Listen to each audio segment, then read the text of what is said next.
ಬೇಸಿಗೆಯ ಆರಂಭದಲ್ಲಿ ಆಗೊಮ್ಮೆ ಈಗೊಮ್ಮೆ ಆಭರಿಸುತ್ತಿರುವ ಮಳೆಯ ನಡುವೆ ಜಿಲ್ಲೆಯ ಹಳ್ಳಿಗಳಲ್ಲಿರುವ ಕೆರೆಗಳು ಸಂಪೂರ್ಣವಾಗಿ ಬತ್ತಿ ಹೋಗಿ ಜನರು ನೀರಿಗಾಗಿ ಹಾಹಾಕಾರ ಪಡುವಂತಾಗಿದೆ. ಹೌದು, ಬೈಲಹೊಂಗಲ ತಾಲೂಕಿನ ಚಿಕ್ಕ ಬಾಗೇವಾಡಿ ಗ್ರಾಮದಲ್ಲಿನ ಕೆರೆ ಬತ್ತಿ ಜನ ಜಾನುವಾರುಗಳಿಗೂ ಕುಡಿಯುವ ನೀರಿನ ಸಮಸ್ಯೆ ಎದುರಿಸುವಂತಾಗಿದೆ. ಜಿಲ್ಲೆಯಲ್ಲಿ 134 ಕೆರೆಗಳು ಒತ್ತುವರಿಯಾಗಿರುವುದು ಬಹಿರಂಗವಾಗಿದ್ದು, ಇನ್ನು 87 ಕೆರೆಗಳು ಒತ್ತುವರಿ ತೆರವು ಕಾರ್ಯಾಚರಣೆಗೆ ಬಾಕಿ ಇದೆ ಎನ್ನಲಾಗಿದೆ. 50ಕ್ಕೂ ಹೆಚ್ಚು ಕೆರೆಗಳು ಕೆಲ ರೈತರು ಅಕ್ರಮವಾಗಿ ಒತ್ತುವರಿ ಮಾಡಿಕೊಂಡಿರುವ ಕಾರಣ ತೆರವು ಕಾರ್ಯಾಚರಣೆ ನಡೆಸುವುದು ಆಡಳಿತಕ್ಕೆ ದೊಡ್ಡ ಸವಾಲಾಗಿ ಪರಿಣಮಿಸಿದೆ.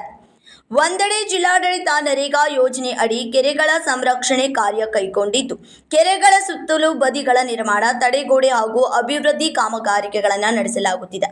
ಅಲ್ಲದೆ ಲ್ಯಾಂಡ್ ಬೀಟ್ ಆ್ಯಪ್ ಮೂಲಕ ಕೆರೆಗಳ ರಕ್ಷಣೆಗೆ ಕ್ರಮ ಕೈಗೊಳ್ಳಲಾಗಿದೆ ಎಂದು ಜಿಲ್ಲಾಧಿಕಾರಿಗಳು ತಿಳಿಸಿದ್ದಾರೆ.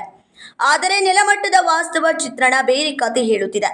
ಕೆಲವೆಡೆ ಕೆರೆಗಳಲ್ಲಿ ನೀರಿನ ಸಂಗ್ರಹವೇ ಇಲ್ಲದೆ ಸಂಪೂರ್ಣ ಬರಿದಾಗಿದ್ದು, ಜನ ಜಾನುವಾರುಗಳಿಗೂ ನೀರಿನ ತೀವ್ರ ಸಂಕಷ್ಟ ಎದುರಾಗಿದೆ. ವಿಶೇಷವಾಗಿ ಚಿಕ್ಕ ಬಾಗೇವಾಡಿ ಭಾಗದ 2 ಪ್ರಮುಖ ಕೆರೆಗಳು ಸಂಪೂರ್ಣ ಖಾಲಿಯಾಗಿದ್ದು, ಬರಡು ಭೂಮಿಯಂತಾಗಿವೆ.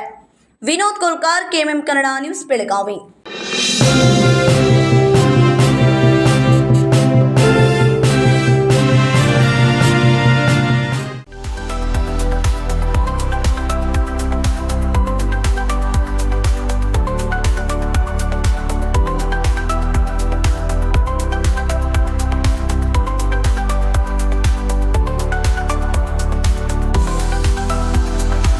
आदर्श ड्रेस सर्कल केवल पुरुषों के लिए लाए हैं ब्रांडेड शर्ट्स, टी शर्ट्स और जीन्स की नवीनतम रेंज।